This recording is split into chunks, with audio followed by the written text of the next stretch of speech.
우리가 더욱 사랑한다고 고백하는 우리 교회 공동체로 하나님 앞에 서게 하여 주시옵소서. 감사드리며 예수님 이름으로 기도합니다. 아멘. 자리에 앉아주시기 바랍니다. 구약 성경 창세기에 있는 말씀 같이 한번 읽어보겠습니다. 구약 성경 창세기 3장 6절에서 7절까지 말씀 두 구절이니까요. 같이 한 목소리로 읽어보겠습니다. 시작. 여자가 그 나무를 본즉 너무 기뻐하고 또한 기뻐하고 지혜롭게 할 만큼 탐스럽기도 한 나무이니라. 여자가 그 열매를 따먹고 자기와 함께 있는 남편에게도 주매 그도 먹은지라.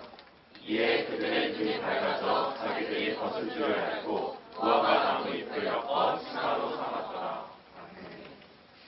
오늘 우리가 소그룹에서 함께 나눌 말씀은 아담과 하와의 범죄에 관한 이야기예요.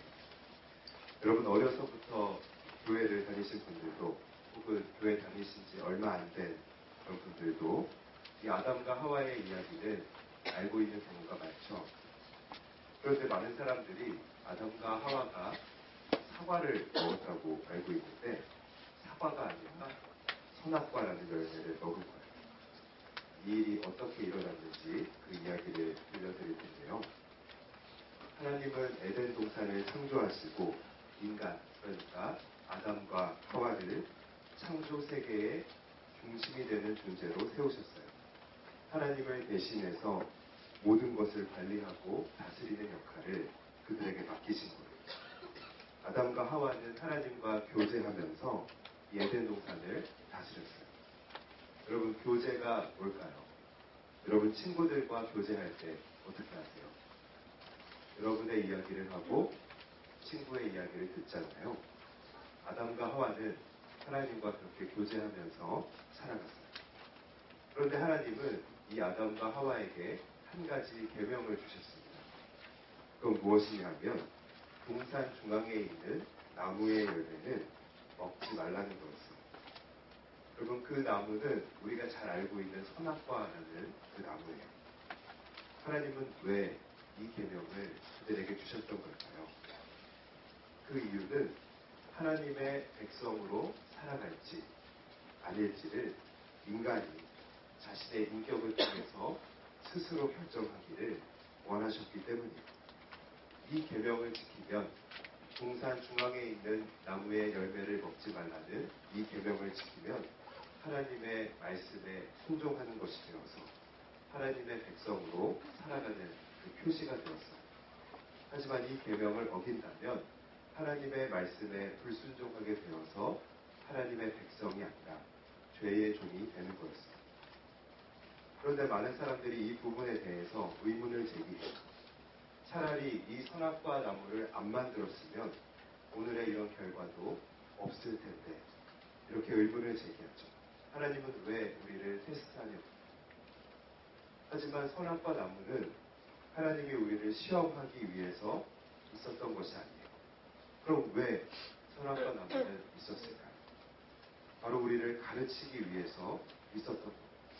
하나님은 이 선악과 나무의 존재를 통해서 우리에게 무엇을 가르치기 원하셨을까요? 바로 진정한 자유란 무엇인지, 우리가 누릴 수 있는 진정한 자유란 무엇인지를 이 선악과 나무를 통해 알려주시기 원하셨던 거예요. 그러면 하나님 아버지께서 우리에게 보여주시기 원하셨던 그 진정한 자유는 무엇일까요? 그 진정한 자유란 바로 하나님 아버지께 순종하며 사는 것이었어요. 아버지 되신 하나님께 순종하며 사는 것만이 인간이 진정한 자유를 누릴 수 있는 길이다. 바로 그 진리를 이 선악과 나무를 통해 가르치시기 원하셨던 거예요. 하나님은 우리가 하나님께 순종하여 사는 것이 어쩔 수 없어서 그렇게 하는 게 아니다라는 것을 깨닫게 해주시고 싶으셨습니다. 하나님은 우리가 하나님께 순종하며 사는 것이 우리보다 그분이 더 강하고 세기 때문에 억지로 굴복하는 것이 아님을 가르쳐주고 싶으셨던 거예요. 여러분, 그렇게 하려면 어떻게 해야 돼요? 우리가 억지로 하나님께 순종하는 것이 아니라 정말 하나님께 순종하는 것만이 자유라는 것을 깨닫고 그렇게 나아가기 위해서는 어떻게 해야 될까요? 우리는 진정한 자유를 만들어낼 수 없다는 것을 깨닫게 해줘야 되는 거예요. 우리로서는 자유를 만들 수 없고 하나님께 순종할 때만 자유를 누릴 수 있다는 것을 알게 해줘야 되는 거죠.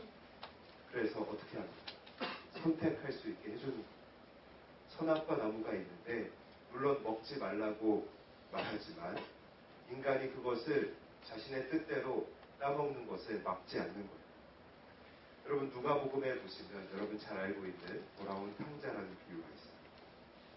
거기서 집을 나가려는 아들을 아버지가 막지 않고 유산을 줘서 한번 나가보라라고 하는 장면이 나옵니다. 여러분 그것과 같은 거예요. 집 나간다고 했을 때 아들을 잡아서 뒷간에 가두는 게 아니라 내보내주잖아요. 아버지는 이 아들이 집을 나가면 고생할 걸 다 알고 있어요. 하지만 왜 유산을 주고 한번 나가보라고 하는 걸까요? 나갔다 와야, 나가서 망하고 돌아와야만 아버지의 집에 거하는 것의 소중함을 알게 되니까 비로소 그렇게 하는 거예요. 여러분, 자유라는 말이 성립하려면 어떻게 해야 됩니까? 내 마음대로 할 수 있는 게 자유인가요? 그렇지 않죠. 내가 행한 결과에 대해서 책임을 질 수 있을 때에만 자유라는 말이 성립하는 거예요. 예를 들면 우리가 누군가를 욕하고 가해하는 것이 자유라고 볼 수 없어요. 왜요? 내 행동으로 인해서 상처받고 다쳐버린 그 상대방의 마음과 몸을 내가 책임질 수 없으니까. 그런 건 돈으로도 온전히 보상할 수가 없는 거죠. 또 우리 형제들 사춘기 때 한두 번씩은 해보지 않았을까 싶은데 막 너무 열받을 때, 사춘기 때 열받을 때 벽에 주먹질 해보신 적 있으시죠? 여러분 어떤가요? 내 손만 아파요. 그건 자유가 아니에요. 여러분 사랑하면 이성끼리 본능에 이끌리는 대로 동침하는 게 자유인가요? 그렇지 않아요. 그 결과를 책임질 수가 없잖아요. 여러분 괴롭고 힘들어서 술을 진탕 마시고 필름이 끊겨버리면 그게 자유인가요? 그렇지 않죠. 다음날 머리 아프고 속 뒤집어지는 거예요. 그리고 우스갯소리로 하나 더 하면 우리 형제들은 자매들에게 이런 말 많이 합니다. 내가 너 책임질게. 여러분 자매 여러분 형제들로부터 이런 말 들으면 내가 너 책임질게 이런 말 들으면 혹시 마음이 설레시는 분 계시나요? 들어본 적이 없나 봐요. 앞으로 듣기를 바랍니다. 사실 형제들이 이런 말 할 때는 아드레날린이라는 물질이 몸에서 분비될 때 그러니까 뭐죠? 허풍이라는 거예요. 실제로 같이 살아보면 알게 되는데 자매 여러분들은 앞으로 결혼한 다음에 결혼 후에 내가 이 남자를 과연 어떻게 믿고 살아갈 것인가 그런 고민을 하게 되는 순간이 많이 다가옵니다. 진짜 저도 이런 말 진짜 많이 했습니다. 지금의 아내와 연애할 때 아무것도 걱정하지 마. 나만 믿어. 내가 다 책임져. 그 말 많이 했어요. 말할 때 멋있습니다. 그러나 지금은 어떻죠? 내가 아내와 가족을 책임질 수 없다는 것을 절절히 깨닫고 책임질 수 없어서 하나님께 나와 기도하는 거예요. 여러분 아담과 하와가 선악과를 따먹은 결과는 어떠했습니까? 진리를 떠나서 그들이 스스로 느끼는 대로 행동한 결과는 뭐였어요? 오늘 7절에 보니까 자기들이 벗은 줄을 알고 무화과 나무 잎을 엮어서 치마로 삼았다라고 했어요. 또 어떤 거예요? 이 결과를 보면 안 좋은 거잖아요. 안 좋아요. 마음대로 했는데 안 좋은 거예요. 자기 마음대로 했는데 만족이 안 되는 거예요. 자기 마음대로 했는데 진리를 떠나서 느껴지는 대로 했는데 그들에게 답이 되지 않는 거예요. 마치 숙취해서 막 깨어난 두통처럼 안 좋은 거예요. 사고치고 침대에서 일어나 보니까 옆에 낯선 이성이 누워있는 것 같은 그런 수치감이 드는 거예요. 여러분 아담과 이 하와의 이야기는 인간이 진리를 떠나서는 자신의 삶을 책임질 수 없다는 걸 보여줘요.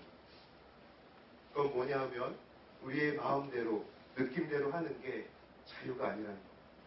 우리는 자유를 만들어낼 수 없어요. 오직 하나님의 말씀, 그 진리에 매여 있을 때만 진정한 자유를 누릴 수 있는 것입니다. 왜요? 그때 하나님이 우리를 책임져 주십니다. 그런데 또 이렇게 생각하는 사람들이 있어요. 그러면 처음부터 하나님께 순종하는 것만이 자유라는 것을 자연스럽게 알고 태어나도록 해줬으면 이 고생하지 않느냐라는 거예요. 이것도 선악과를 왜 굳이 만들었냐는 그 질문의 연장선상에 있는데요. 이 질문에 대해 대답하자면 그건 하나님의 주권에 달린 문제예요. 여러분은 만약에 처음부터 여러분을 좋아하도록 만들어진 그런 사이보그랑 연애하고 교제한다고 생각하면 설레이세요. 그건 살아있는 게 아니에요. 여러분 살아있는 사람과 연애해 보신 분 있어요? 그것도 안 해요. 살아있는 사람과 연애해 보면 어때요? 싸우기도 하고 일담도 하고 그런 게 살아있는 거잖아요. 안 그래요? 하나님은 우리를 무생물이 아니라 살아있는 존재로 지으셨어요. 또 우리가 지금 살아있는 존재이기 때문에 하나님을 향해서 처음부터 알고 태어나도록 만들어줬으면 이 고생 하지 않는 거 아니야? 라고 그렇게 말할 수 있는 거기도 한 거예요. 내가 지금 살아있기 때문에 이 질문을 할 수 있는 거라고. 우리가 지금 살아있는 존재이기 때문에 왜 도대체 선악과를 만든 거예요? 라고 물을 수도 있는 거란 말이에요. 여러분 그래요. 돌아온 탕자의 비유에서처럼 아버지가 집을 나가려는 그 아들에게 유사를 줘서 한번 나가봐라 라고 하는 것처럼 이 선악과 나무가 존재했다라는 사실은 하나님이 우리를 어떤 도구, 무생물로 생각하지 않고 자녀로 생각하신다라는 증거입니다. 여러분 우리는 무생물이 아니라 살아있는 존재이기 때문에 내가 가진 것으로는, 내가 만들 수 있는 것만으로는 나는 만족할 수 없다라는 사실을 깨달아야 돼요. 그것을 깨달아야만 비로소 하나님께 순종할 수 있는 거예요. 여러분 우리는 살아있는 존재이기 때문에 나는 자유를 만들 수 없다라는 것을 깨달아야만 하나님께 순종할 수 있는 거예요. 여러분 우리는 무생물이 아니라 살아있는 존재이기 때문에 내가 내 인생을 책임질 수 없다는 것을 깨달아야만 하나님께 순종하는 것만이 진정한 자유를 내게 준다는 걸 알 수 있는 거예요. 여러분 이것을 위해서 오늘 우리의 삶에 고통이 있습니다. 여러분 오늘 우리 각자의 삶에 주신 그 고난을 통과하면서 하나님께 순종하는 길로 돌아오는 우리 밀봉동체가 되기를 축복합니다. 오늘 우리 각자의 삶에 주시는 그 어려움을 통과하면서 나에게 진리가 필요하다라는 그 사실을 깨닫는 우리 밀봉동체가 되기를 진심으로 축복합니다. 이 시간 같이 찬양을 원하는데요. 세상 다 변하고 삶의 끝이 와도 주 없이 살 수 없습니다. 이 고백을 우리 같이 하면서 주님께 나아가겠습니다.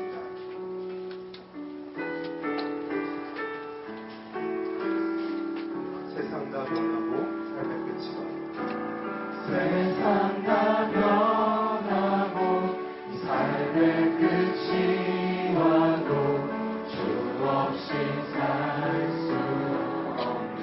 주만이 내 영광, 주만이 내 영광, 변치 않는 진리, 주 없이 살 수 없네. 삶의 끝이 와도 세상 다 변하고 삶의 끝이 와도 주 없이 살 수 없네. 주만이 나의 영광이십니다.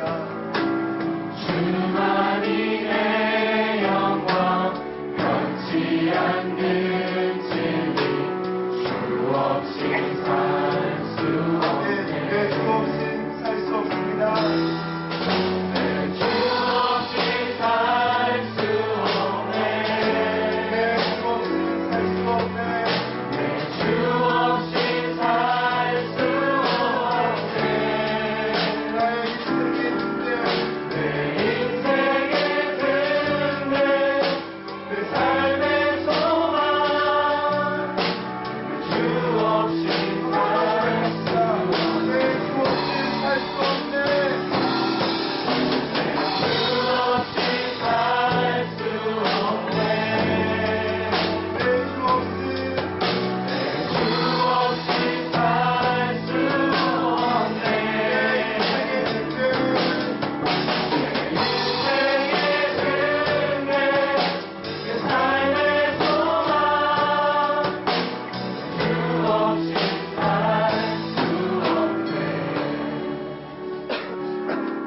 그렇습니다, 여러분. 우리는 다른 도구나 어떤 하나님의 부속품이 아니라 하나님의 사랑하는 그 자녀이기 때문에 우리는 살아있는 그 존재이기 때문에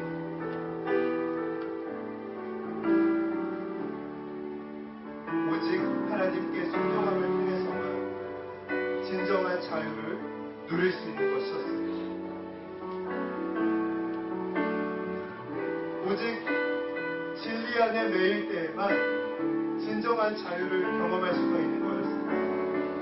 여러분, 이 시간 하나님의 마음은 우리에게 선악과를 존재하게 하셨던 그 하나님의 마음은 바로 아버지의 마음이었음을 우리가 기억하기 원하는 것입니다. 그래서 이 시간 같이 기도합시다. 내가 억지로 하나님 앞에 나아가는 것이 아니라 정말 하나님만이 나에게 자유를 주는 것을 깨달아서 정말 순종하는 마음으로 그 앞에 나아오기를 원하셨던 주님, 내가 그 주님 앞에 진정 순복하는 마음으로 나가기 원합니다. 나에게는 진리가 필요합니다. 주의 말씀으로 내 마음에 심겨주시옵소서. 우리 주의 이름 부르고 한번 기도합니다. 주여!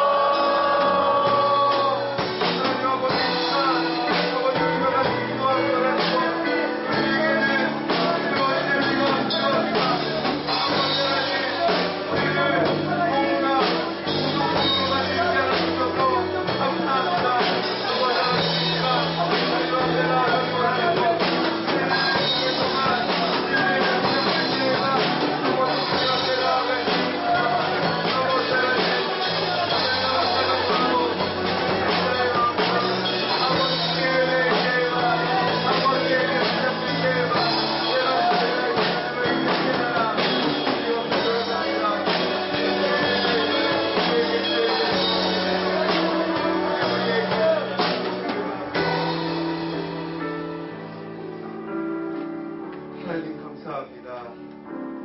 아버지는 우리를 자녀로 만드셨고 우리가 스스로 그 하나님께 순종할 때에만 진정한 자유를 누릴 수 있다는 것을 알고 주께 돌아오기를 원하셨던 주님, 우리가 돌아올 수 있도록 당신의 독생자를 보내어서 고난받게 하시고 십자가에 달려 죽은 후 다시 부활하게 하신 그 하나님의 이름을 찬양합니다. 그 하나님을 알고 그의 진리의 말씀 가운데 매일 진정한 자유를 경험하는 우리 모두가 되게